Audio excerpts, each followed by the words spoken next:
This is exactly right.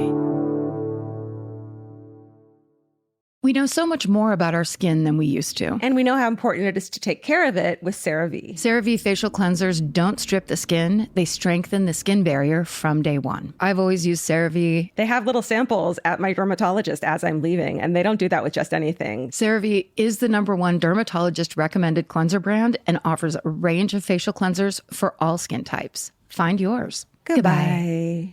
This episode is supported by FX's The Shards, a seductive drama from executive producer Ryan Murphy. Set in 1980s Los Angeles, the series follows a group of glamorous, deeply entangled high school seniors drawn into a life of wealth, beauty, parties, and excess. At its center is Brett, whose reality begins to unravel when the arrival of a new student coincides with a series of mysterious murders. FX's The Shards, now streaming on Hulu. Goodbye. Everyone loves the idea of spending an afternoon curled up with a good book. Well, grow up, because it's almost impossible. Luckily, you can take your next great story with you on Audible. Audible has a massive selection of titles to choose from, including This American Life, new books by Michael Connelly, along with classics from Agatha Christie, and so much more. Whether you want a mystery, a true crime story, or something completely different, there's always something new to listen to. New members can start listening with a 30-day free trial at audible.com/MFM. Audible, stories that speak to you. Goodbye.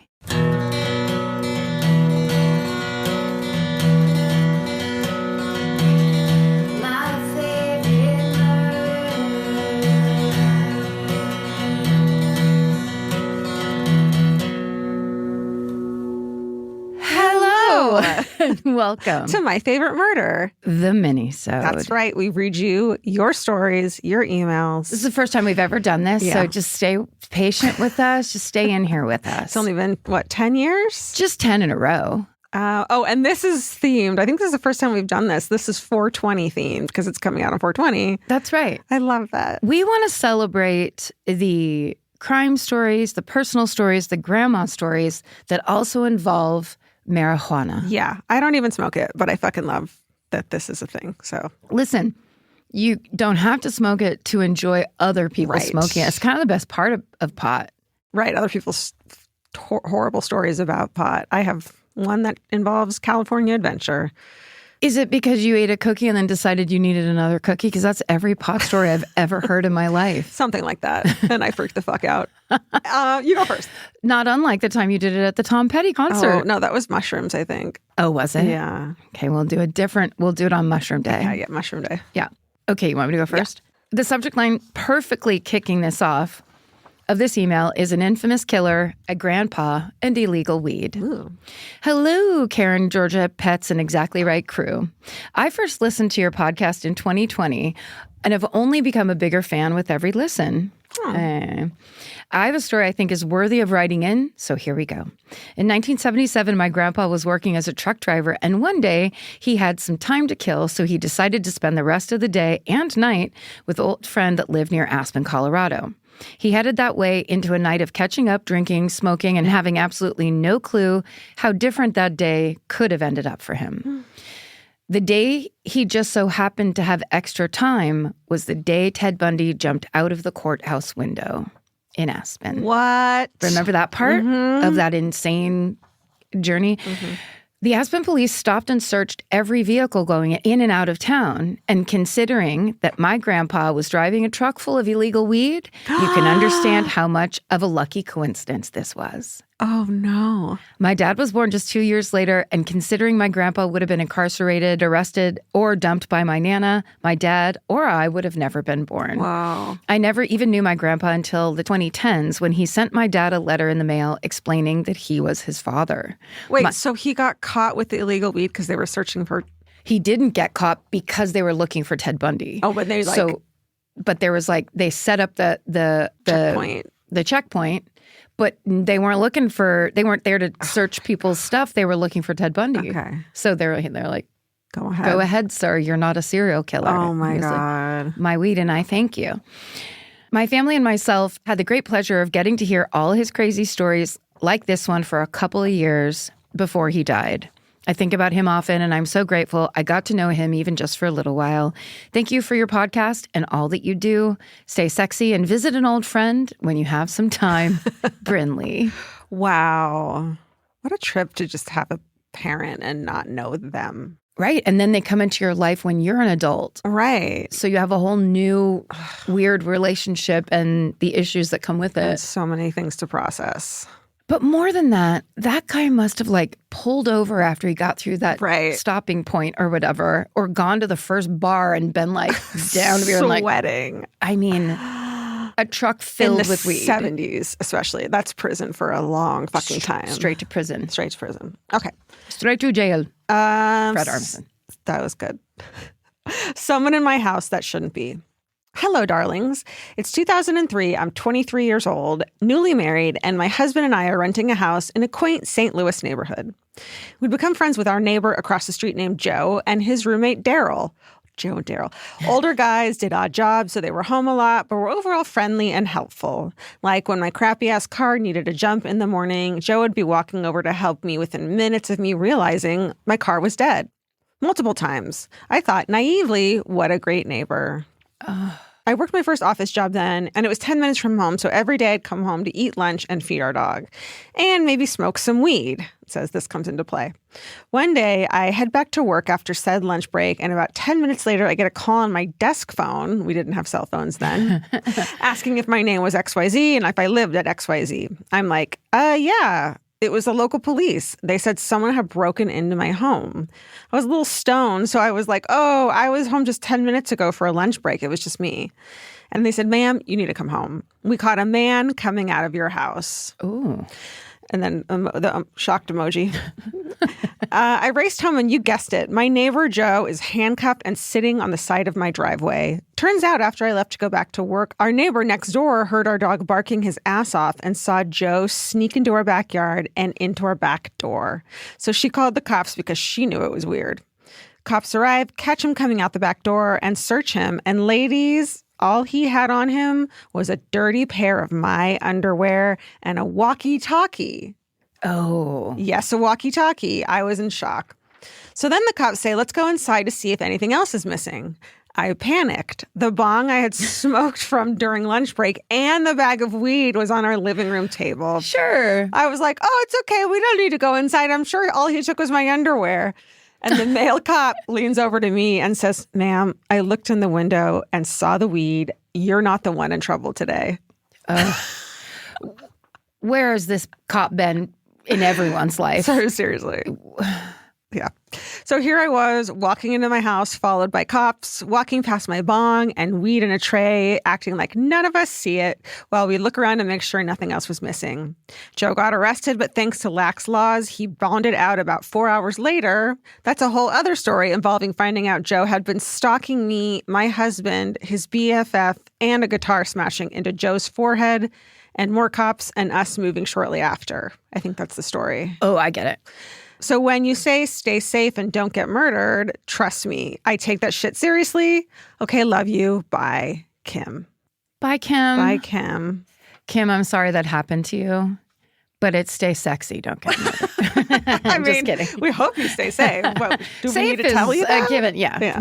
We assume that you are already doing that.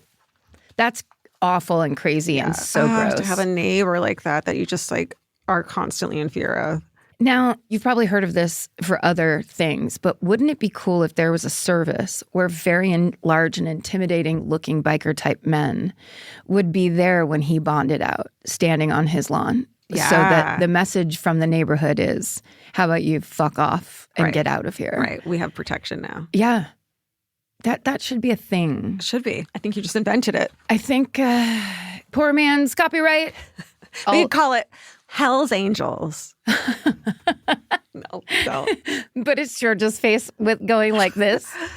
Is that a name? Can we trademark that? I'm Hell's sure. Angels? No one's ever done Hell's Angels before, right? Knock, knock, knock. I know, right?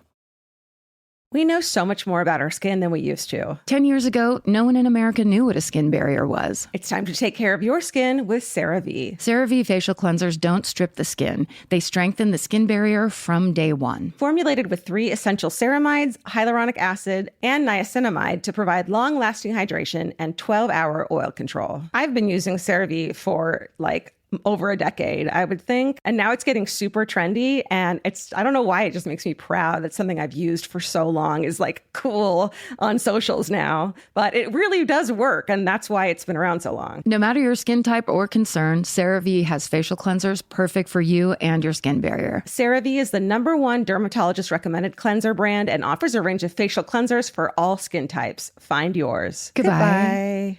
This podcast is brought to you by Squarespace. Every successful small business starts with someone saying, I wonder if people would actually buy this. Squarespace gives you everything you need to find out. From consultations to events and experiences, you can showcase your skills with a customizable website designed to attract clients and grow your business. With Squarespace's collection of cutting-edge design tools, anyone can build a beautiful, professional online presence that perfectly fits their brand or business. Get paid on time with professional invoices and online payments. Plus, streamline your workflow with built-in appointment scheduling and email marketing tools. Head to squarespace.com/murder for a free trial. And when you're ready to launch, use offer code MURDER to save 10% off your first purchase of a website or domain. Goodbye. I'm not going to redo the subject line of this one, but similar.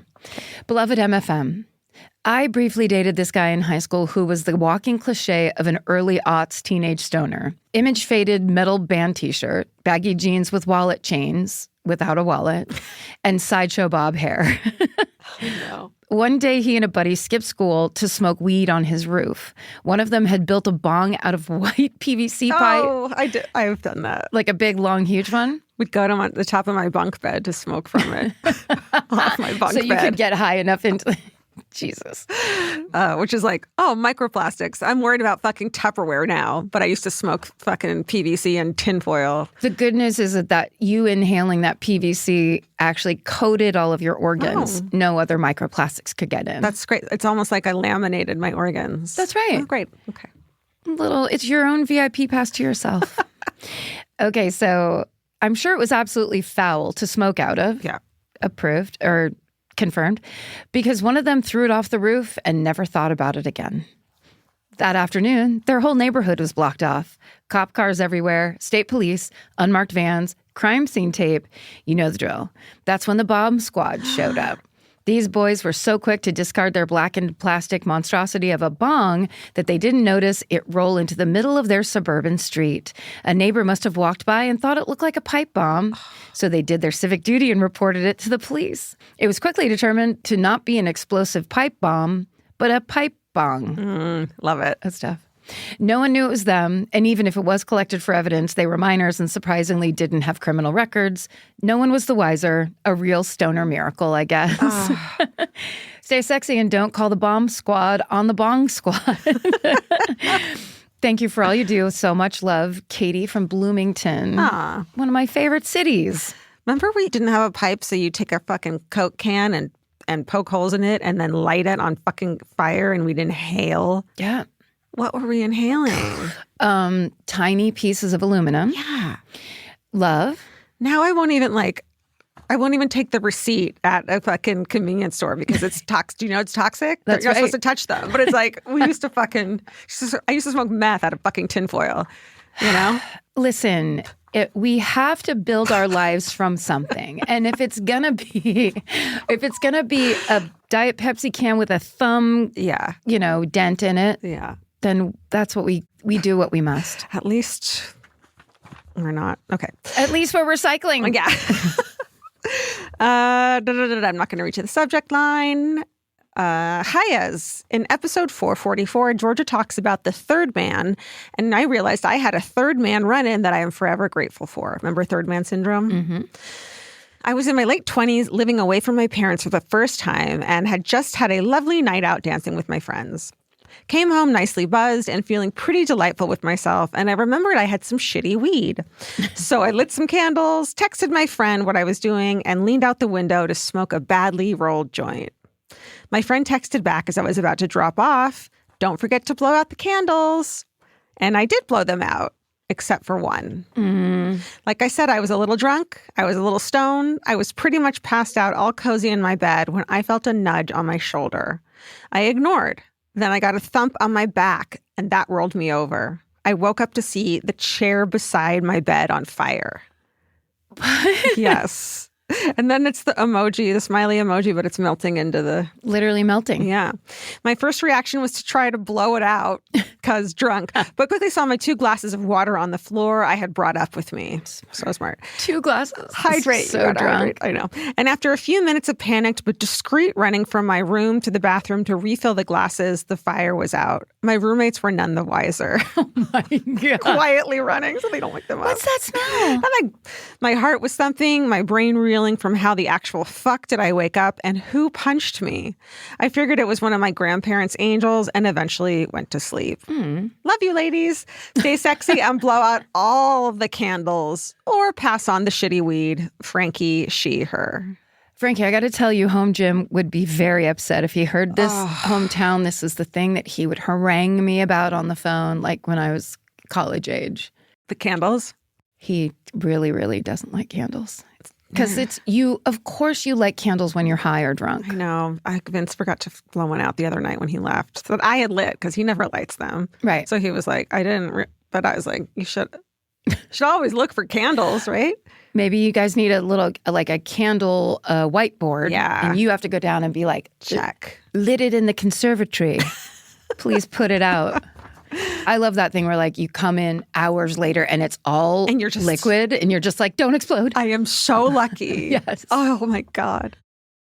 We know so much more about our skin than we used to. 10 years ago, no one in America knew what a skin barrier was. It's time to take care of your skin with CeraVe. CeraVe facial cleansers don't strip the skin. They strengthen the skin barrier from day one. Formulated with 3 essential ceramides, hyaluronic acid, and niacinamide to provide long-lasting hydration and 12-hour oil control. I've been using CeraVe for over a decade, I would think. And now it's getting super trendy. And I don't know why, it just makes me proud that something I've used for so long is like cool on socials now. But it really does work. And that's why it's been around so long. No matter your skin type or concern, CeraVe has facial cleansers perfect for you and your skin barrier. CeraVe is the #1 dermatologist recommended cleanser brand and offers a range of facial cleansers for all skin types. Find yours. Goodbye.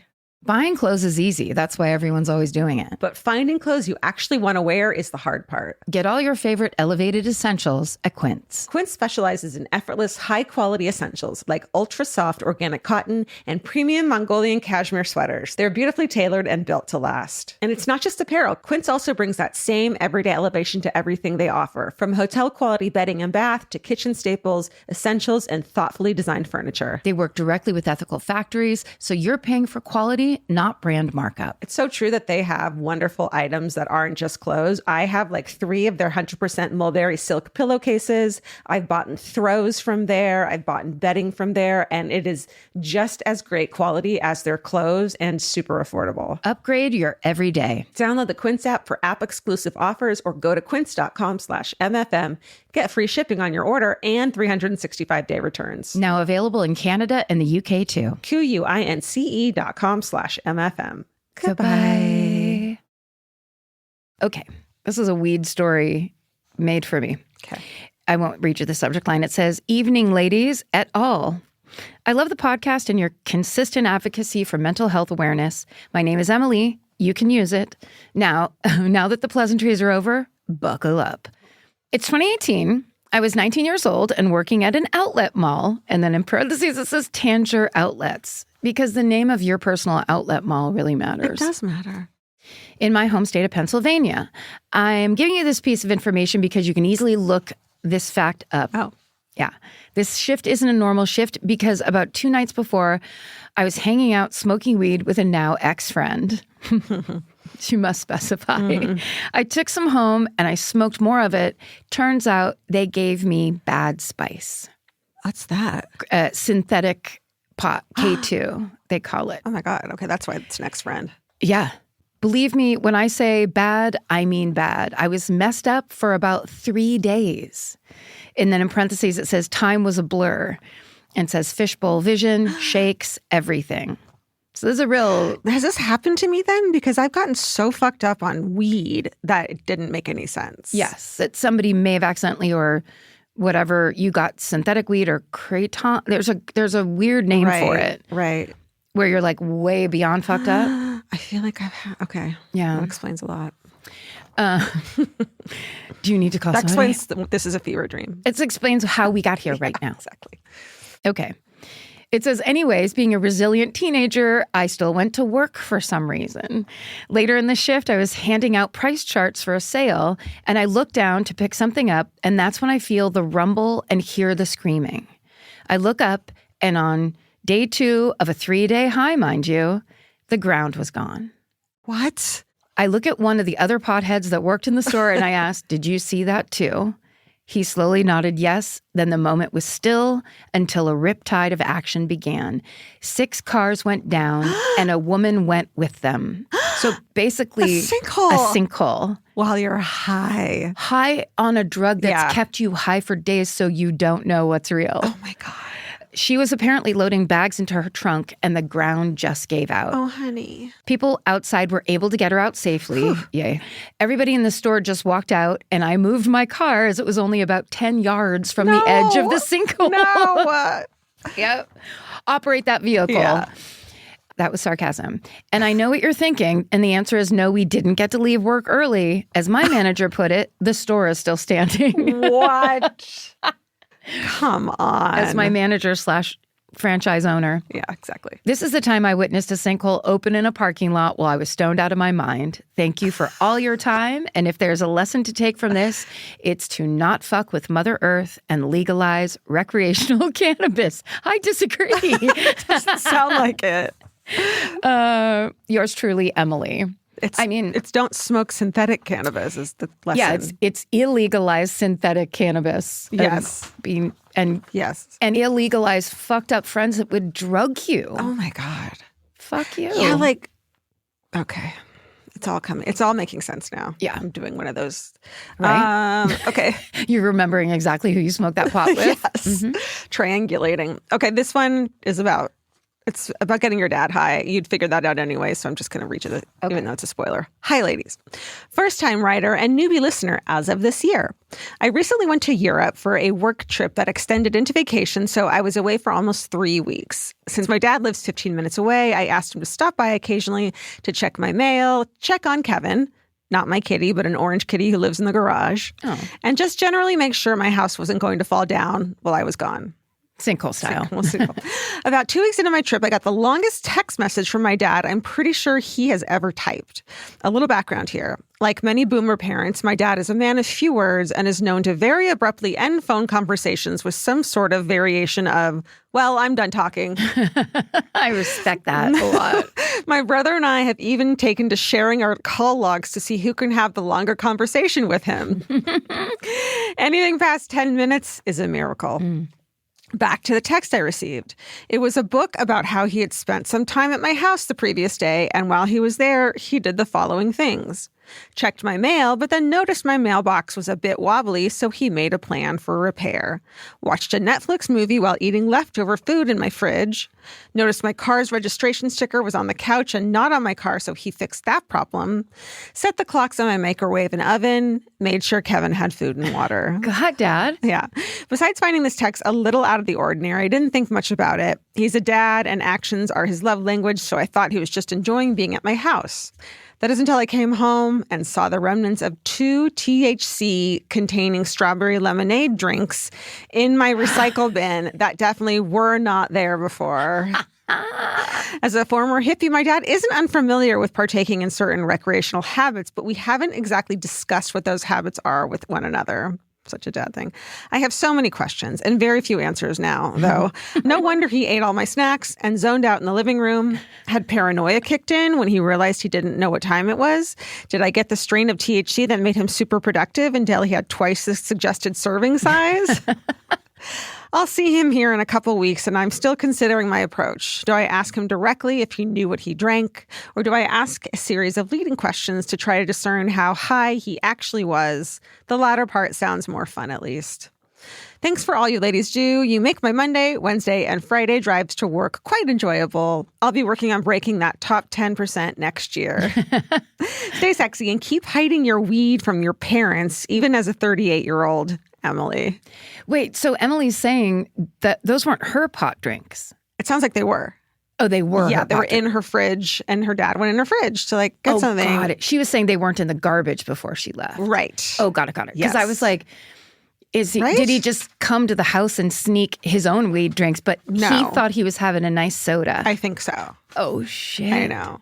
I was telling them, yeah, they weren't in the recycling bin, they were in the fridge. I mean, all of those pieces, it's so funny where it's like he sat and watched a Netflix movie and ate leftovers. Yeah. Sir. And then did the weirdest thing, which is text her the longest fucking text message just about everything he did, which is like, here's what the I'm weirdest doing. part. But also, if you were super high and you didn't understand why, it would feel really good to be like, hey, Georgia, Yeah. I'm just sitting here and everything's normal. been petting the dogs a little bit. I'm watching a movie. I might eat some popcorn.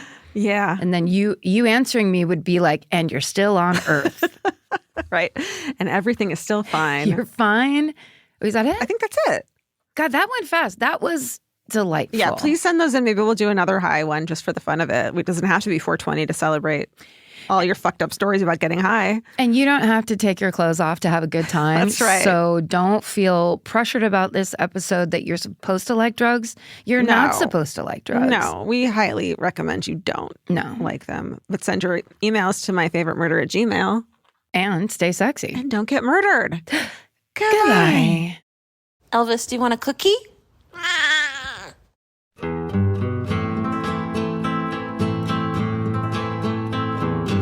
This has been an Exactly Right production. Our senior producer is Molly Smith, and our associate producer is Tessa Hughes. Our editor is Aristotle Acevedo. This episode was mixed by Liana Squilacci. Email your hometowns to myfavoritemurder@gmail.com. Follow the show on Instagram @myfavoritemurder. Listen to My Favorite Murder on the iHeartRadio app, Apple Podcasts, or wherever you get your podcasts. And now you can watch My Favorite Murder on Netflix. And when you're there, hit the double thumbs up and the remind me buttons. That's the best way you can support our show.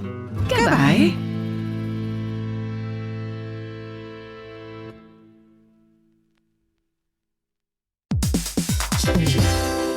Hey everybody, here's the thing about other home security systems. They're all designed for after the window breaks, after someone's inside, after you get the notification, after the police come. SimpliSafe is the first system designed for before, stopping a break-in before it even begins. That's right. Unlike traditional security systems that only alert you after a break-in is already underway, SimpliSafe is designed to help prevent the crime before it starts. Their cameras can detect suspicious activity at the perimeter and alert live U.S.-based agents. Then SimpliSafe's agents assess the threat, intervene, speak through the camera to scare off the intruders, and call for 911 dispatch. That's right, and SimpliSafe has been protecting your world for 20 years, everybody. So celebrate their anniversary and save 60% on your new SimpliSafe system at simplisafe.com/stuff. That's 60% off, you guys, at simplisafe.com/stuff. Plus, when you order, write in our show name and the How Did You Hear About Us survey to let them know that we sent you.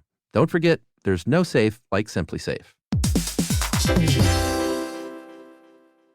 I'm Nancy Glass, host of the Burden of Guilt Season 3 podcast. This is a story about a horrendous situation that destroyed 2 families. It's a scorched earth war that shows just how far someone will go to get what they want. Cindy said I had to choose between the truth and my family, and I had to choose the truth.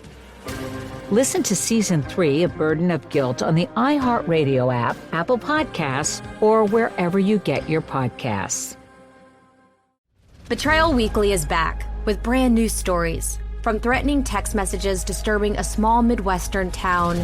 It was from an unknown number. Who else is getting these messages?